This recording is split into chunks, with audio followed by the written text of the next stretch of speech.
پێغەمبەری خوا فەرمێ صلی الله عليه وسلم عەبدێک گوناه و تاوان دەکات، حەدیث صحیح بوخاریە، دەڵێ خوایە گیان من گوناه و تاوانم کرد لێم خۆش بە.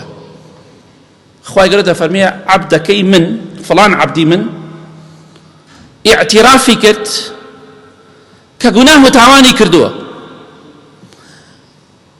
و ئیعترافی کرد کە من ئەگەر تۆبە نەکا سزای ئەدەم، تۆڵەی لێ ئەەکەمەوە و داوای لێخۆشبوونی لە منیش کرد، ئەوە لێخۆش بووم.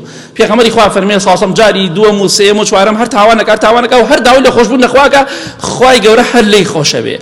ئەگەر ئینسان هەزار جارێش تۆبە بکە هەر خوا لێی خۆشە بێت. بەڵام ئێمە لەوانەیە جارە دوو جار سێ جار خەڵکی بە قسەمانی نەکرد ئێڵم کاکە بەخوا تاوە بایکۆتێکی کۆتایی پێبێنە، ئەمە بە قسەی من ناکە، لە قسەم دەرەچێ. بەڵام خوای گەورە وان نییە، هەزار جار گوناه و تاوان کە و هەزار جاریش تۆبە بکە هەر هەزار جارێک لێت خۆشە بێت.